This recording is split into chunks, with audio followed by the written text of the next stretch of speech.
All right, hi everyone. Um, Thank you for joining. Excuse me. Thank you for joining my talk. My name is Alan Akikunle, and today I'll be talking about how we handle data encryption at InfraRed. So when people hear data encryption, it's typically presented as a boring topic, as something that's not usually very accessible or something you shouldn't really do or you don't people don't really understand it. So my goal today, my objective really, is to present it in a simple way in the way we do it at InfraRed, and I'll talk about what InfraRed is, and just jargon free, as jargon free as I possibly can present it. And in the perfect world, I know this is not, this is a technical concept. In the perfect world, I would rather talk about Allen keys, these things here, because data encryption also use keys. Well, I think in the perfect world, I'll talk about Allen keys, how they're invented and things like that. But a second best option is to really talk about data encryption. So that'll be the focus of my talk today and the keys that I use for these things. Um, cool. So who am I and why should you listen to me? So I like to call myself a wearer of many hats. But at the moment, I am currently the CEO and co-founder of InfraRed. So InfraRed is a company we provide, essentially, we are just a risk company. So we build fraud detection tools, anti-money laundering compliance software for financial institutions. And my previous experience, I have experience in consulting and banking. I've always worked in tech as a software developer and then as a data scientist. It's been my combination of my experience. So yeah, that's me, and that's what I'm talking about in the capacity to talk about how we do data encryption at InfraRed. So the agenda today really is just quickly talk about encryption, encryption as security control. We'll talk briefly about something called hardware security modules. A topic I call envelope it, which is interesting. And I'll show you some code snippets and then we can get into questions and answers. So hopefully this is fun. Um, so yeah, what really is encryption? I think I'd imagine everyone here has some experience with encryption or has used them, or if you're using the web is all about encryption, different layers of the web or whichever part of the stack you're on. So encryption really is just a mechanism of taking plain text, right, um, into something called a ciphertext or encrypted text. And essentially, what you need to do, something immediately, the thing that takes it from plain text to encrypted text or ciphertext is a bunch of encryption algorithms and keys, encryption keys. So there are a bunch of, I mean, this topic is not, I mean, this talk is not really about the mechanism of encryption because textbooks have been written about this. We'll just cover it at quite a general level. But there are two types of encryption. There's a symmetric encryption and asymmetric encryption. We're not going to cover that. But essentially, these are the AES, which is kind of like the industry standard, the one that's actually for symmetric encryption at least. That is they encourage people to use AES encryption. So essentially, encryption is supposed to take plain text, use an encryption algorithm, and then you get ciphertext. And the reason really you do this thing is because you want to maybe obfuscate something, you want to store something securely. You don't want people to, maybe when they get access to where you store the data, you don't want to just be able to read plain text. And now industry, you can imagine why that is quite important. You want to be careful how you store very sensitive data. This oftentimes, maybe transaction data of customers, if you're building certain things. In some cases, if they are maybe identity documents, how you handle that, how you store that, you need to be extremely careful. And encryption is such a powerful mechanism for that. So encryption is really just one of the layers in what's usually called like your defense stack, right? You are expected, and your security people would advise you to really take security seriously at every layer of your stack, right? So I'm just going to kind of like point out two areas and why encryption matters. So the outermost layer, you have the network, right? Network, you do all of those stuff you're supposed to do there. You use secure network, all of those things. And the host, so if you're using something like an AWS, you put things on EC2 servers and all those things. So the goal of security at that layer really is just obviously you're securing physical and virtual machines where your data resides and your applications reside, right? So you want to make sure you have very good access controls there, least privilege.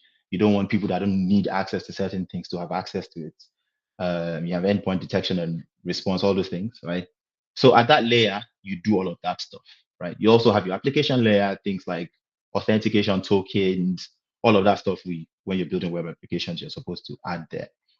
Um, but the data layer is you want to protect the confidentiality and integrity of the data you're storing on behalf of your customers. So really, one of the best security measures at that point is encryption at rest, access controls, all of those things, right? So why, if you have all of these layers, the reason is if someone were to gain access, maybe because of sloppy access control things, or maybe a bad actor gets access to where you actually store your data, and they get access to maybe your data dump and all that, all of the data will be encrypted, and without the key it's completely useless to them, right? And that's why it's kind of like makes sense for you to have all of those layers of security. So encryption is just one of those many security controls we have in our system, right? So I spoke about keys, that encryption actually you need to use keys. So a good analogy I always say is you have a box, and the data you want to store is maybe your letters or personal letters you received from someone and you want to keep it. You keep it in that box, and then you lock it with a key. No one really imagine it's a box you cannot really damage. It's there, it's tamper proof, and you cannot do anything. The key is kind of like your encryption algorithm. You lock it, right? So where do you store those keys? Well, because we're talking about software here, keys are usually stored in something called hardware security modules, right? So these things are very expensive devices. This one is from a company called Entrust. I think it's a UK company. So they sell these HSMs, hardware security modules. So these things are kind of like tamper-resistant hardware devices that are used to basically, so use them to generate, use them to protect, and use them to manage the keys you use for encrypting and decrypting your data, right? But why should we buy hardware? I mean, everything is in the cloud these days, right? So startups like you know SaaS providers like ourselves, and I suppose most people on this call that building SaaS products use cloud providers, right? So the good thing is a lot of all of the big cloud providers provide key management systems that abstract away all of this hardware security modules. So you don't have to think about having to buy your own box. So you just rent a box and they handle all of those things and all of the I suppose the things they need to do to make sure that their HSMs work as they should work, because this is very sensitive things that people need to take seriously, right? So we don't actually deploy our own HSM. We use some cloud providers, key management system that they call them. So a very common example is AWS KMS, key management system. So I'll talk about that in a bit. So essentially, what you do here is you have your customer data you're trying to encrypt and decrypt when you need to access it in plain text. So you have the customer data, you get the key from the key management system, and then you use your encryption algorithm to then convert that customer data, which is plain text, into ciphertext, which is encrypted data, right? So you can the challenge with this, so this works, right? Maybe you completely offload that encryption, the management of the keys, because you don't want to manage them. It's quite sensitive. You shifted it to maybe AWS, right? Now, the problem with this, the challenge with this is you have to then take your customer data where they are, and then you have to transport it to the cloud. You encrypt it on the cloud, and you have to bring it back. So there's a lot of data you're transferring on the network, which obviously slows a bunch of things down. So ideally, you don't want to do this. I mean, you could, but usually this is not what we do. So what people typically do is they introduce something called envelope encryption, um, which is quite fascinating. Um, so envelope encryption works with two things. So you now flip the idea of one key into two keys. And we'll talk about those two keys now. And those two keys are called data encryption key, DEKs, as you see them written in literature, and KEK is key encryption key. So data encryption key and key encryption key. First time I actually stumbled on this idea, I thought key encryption key was a mad idea, but it's essentially a key that encrypts a key. But before we get there, let's talk about DEKs. So your DEKs or data encryption keys are just the keys you use to encrypt the data themselves, right? So you have a customer data you want to, so your application is here. You encrypt whatever data you want to encrypt with the DEKs. Now, when you get those DEKs, so you've used a key to lock your customer data. You then use another key to encrypt that key, and then that's the key that you store in the key management system, right? So it goes from application, encrypts your data with a look like a with a data encryption key. You then encrypt that data encryption key with a key encryption key, and then you store that key encryption key in, in the cloud somewhere, with providers that actually know how to handle those things, right? So that's why it's called the envelope encryption, because you are encrypting something you've encrypted, right? So essentially wrapping something in something. So how does this actually work? And we'll get into code at some point. Um, so what you do with data encryption keys is, and again, remember that I said the reason why we use envelope encryption is because you don't want to keep moving your customer data from your application to the cloud. You encrypt it, and then you bring it back. That's just a bunch of data you move between systems. So what you want to do is you generate your data encryption keys locally, right? Where the data is, well, maybe being generated or being handled, right? And also, you store the DEKs themselves, the wrap DEK, near the data that it encrypts. So the data doesn't really need, it shouldn't leave your system. It's going to be there. You encrypt it with the DEKs you've generated locally. And for ease of access, you also store the DEK near the data it encrypts. Usually, in a lot of cases, you just see that people just store these things in maybe just the regular transactional database they use, so like a Postgres or something. Um, so something to do is you need to generate a new DEK every time you write data, right? You shouldn't use one DEK for all rows, right? So ideally, for every, if you think about it in rows, if you're trying to save a row in Postgres, like maybe just a transaction, maybe a new customer was created and you want to save all of those customer details, you generate a DEK, and then you use that DEK to encrypt that one customer data, right? And if you need to bring in a new customer information, you need to get a new DEK, right? Because that's the point about do not use the same DEK to encrypt data from two different users. I even extend it to say do not use the same DEK to encrypt two types of data. Like you need to generate a new DEK every time. And really, it's just like I have to reiterate, it's good to use a strong algorithm, something like an advanced encryption standard AES 256 bits in Galois, Cantab, or GCM. Again, I'm not going to dwell so much on this, but the industry best practice really is for people to use AES encryption algorithm in 256 bit mode with GCM. Um, right, so that is DEK, right? So data to encrypt your data. And also, what then do you do with this encrypt, like with this DEK, right? Um, what you do is, so like I said, your DEK sits obviously in the cloud, right? So you have typically one DEK per client, right? Where each client, so what we do at InfraRed is when a new client comes in, when we sign a new client or a new client joins us, we manage their key encryption key for them, right? So each client has their own key encryption key. And essentially, what happens is for that particular client, when we want to encrypt their data or when we want to decrypt their data, we basically go to the key management system, fetch the key encryption key, and then use that to obviously wrap the DEK, right? We also have an option for people bringing their own keys for enterprise customers. That's usually something you find when you're trying to sell to enterprise customers. They tell you, actually, we don't want you to manage our keys for us because they have their own security systems or security infrastructure, and they want to actually give you the key you should use to encrypt their system. So There are two ways you could do it. Also, typically, maybe they also store their own in AWS, or maybe it's Google they choose to use, or other cloud providers, right?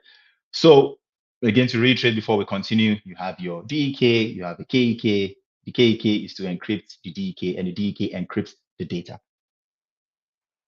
So let's talk about let's. I'm going to go into actually sharing some code, and actually just talking about that because I think that's where things start to shine. And you start seeing how these things work in a bit.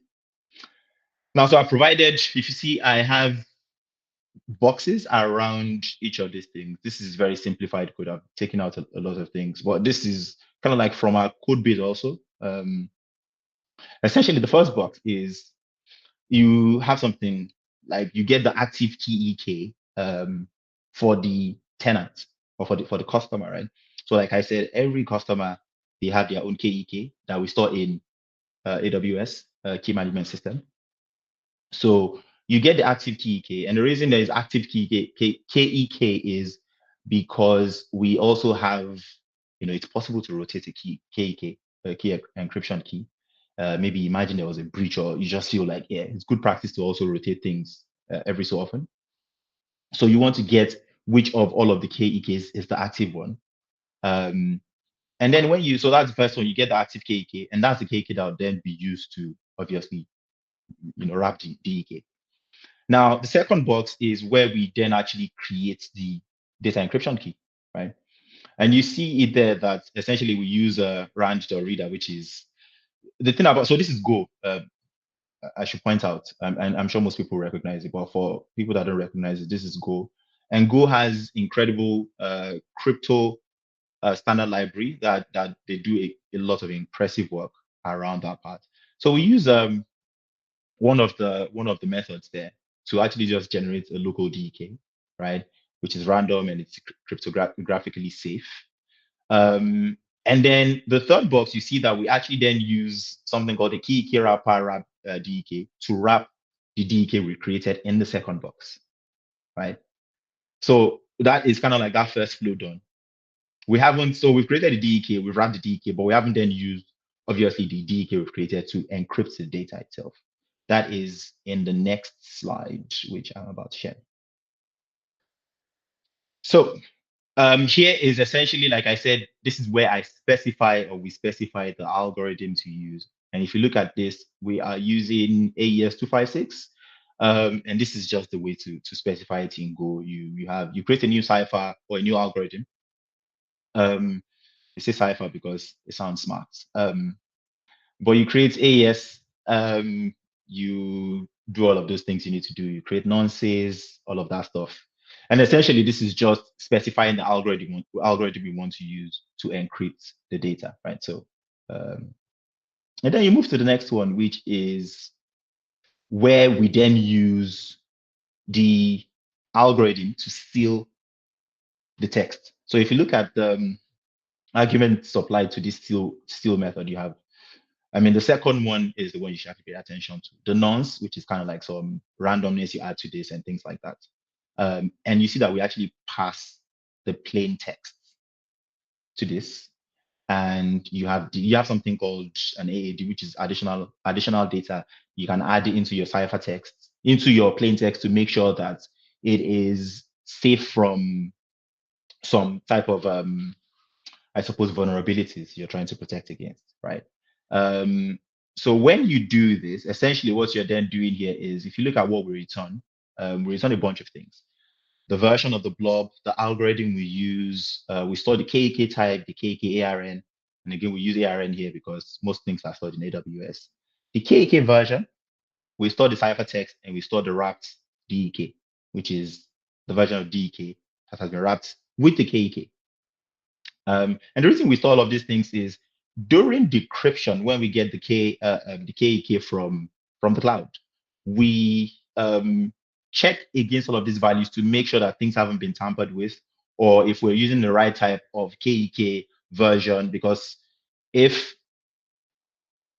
something was, I suppose, encrypted with a particular KEK, and you move to a new version of it, the new version ideally wouldn't be able to won't be able to decrypt the old versions one, right? So you check all of those things and you make sure you're pulling the right things and using the right key to decrypt and encrypt what you're trying to encrypt, right? So this is the uh, um, encryption flow. And what we really store is just this encryption blob. What we store, we just store that encryption blob in the database, right? So when you actually see it in database, it's just completely bytes. It makes no sense to you. Um, so and that way you know it's safe. And if someone were to get access to that data dump, it makes no sense to them also. Um, and then the converse of this obviously is you are trying to decrypt the data. So now the user wants to access their own data. It's kind of like the same flow, just in converse. So if you look at this, you get you know what your DEK is, because the DEK, remember, is stored alongside the data it encrypts, right? So you get that wrapped DEK, right? And you're like, oh, okay, so this is the key. I've gotten out the key. This is data I want to encrypt. This is the wrapped DEK, but I need a key to unwrap that DEK so I can then use that key to open the data, right? So you unwrap the DEK with the KEK. You use the same algorithm that you use to encrypt to decrypt, because obviously you need to be able to do that. And again, in this case too, is AES algorithm we're using. You check for certain things, and yeah, at the end of it, you use the GCM open. You can see that you're trying to just open. So for encrypts, you're using the seal method. For this one, you're using the open method, right? And you pass all of the information, the ciphertext. And this time you're passing the ciphertext. That's what you're doing here. You're also passing the nonce that was generated as part of the algorithm. And if all of this goes well, you are supposed to get your plain text back at the end of this, right? So that is typically how this process works. People will often tell you, oh, it's hard to do this, it's hard to get it right.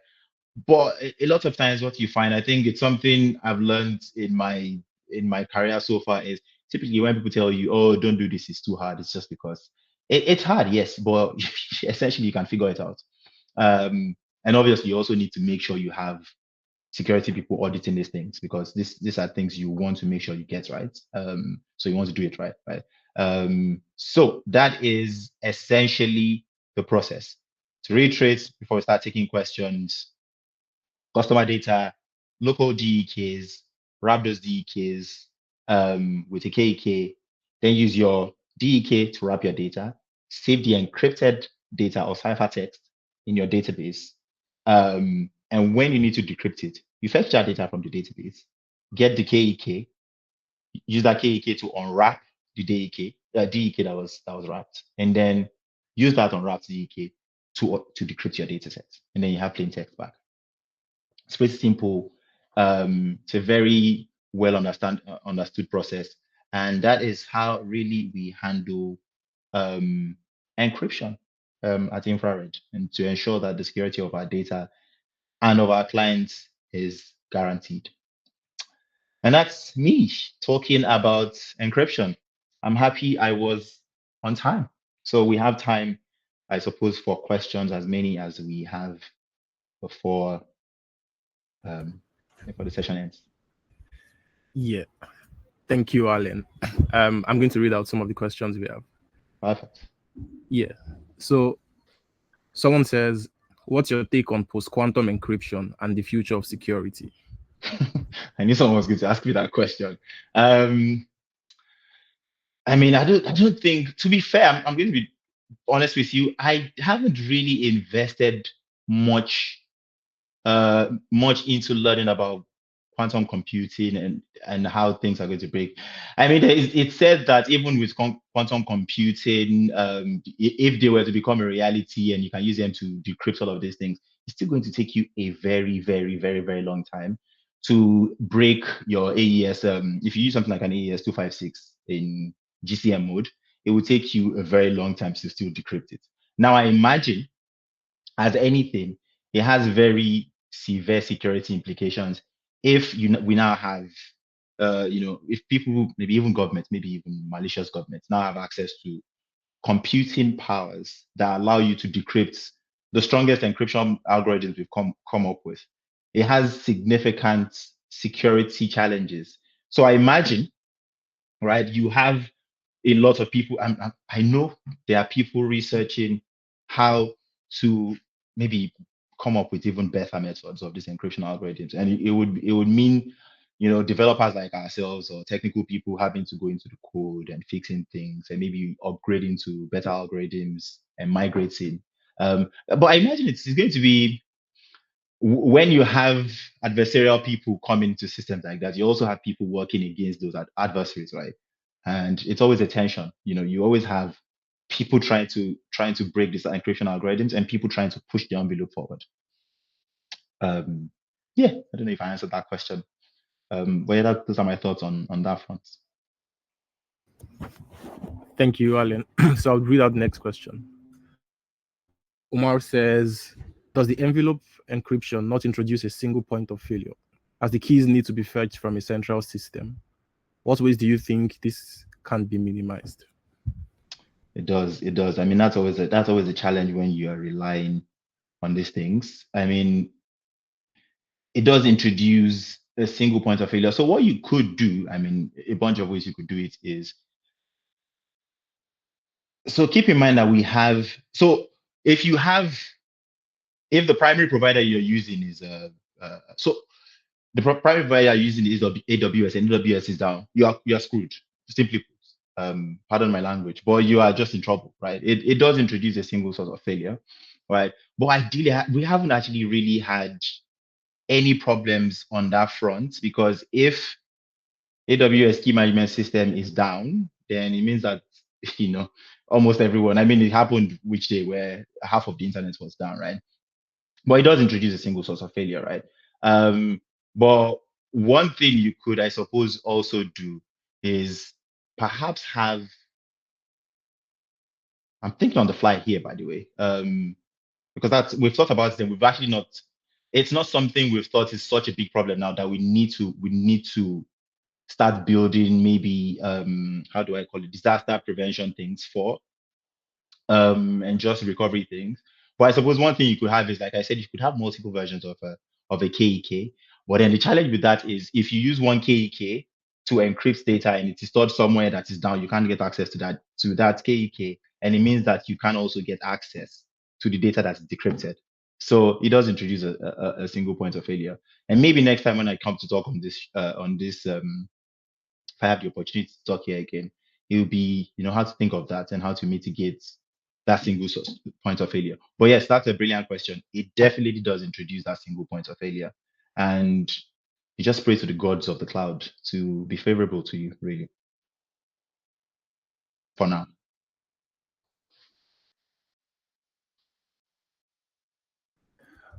All right. We have another question. Mhm. How would the BYOK work?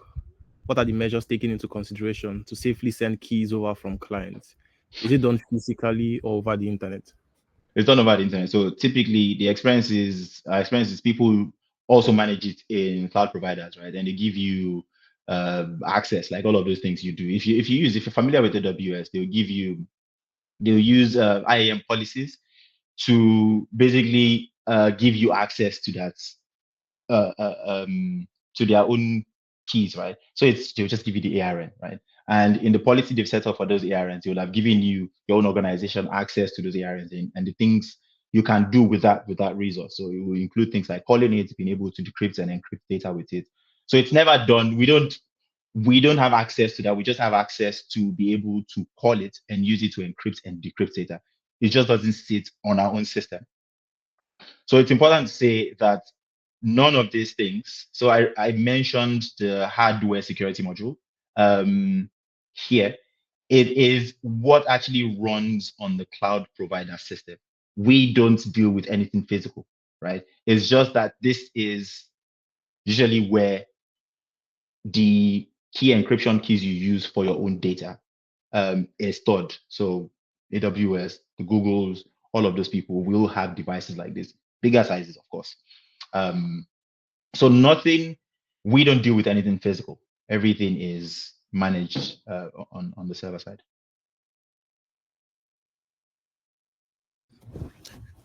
All right. Thank you very much, Alan. Thank you.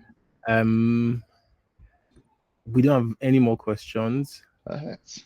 But we have 2 minutes left, so if there's something you want to maybe touch on again, you could just do that within 2 minutes. What do I want to touch on? I don't know.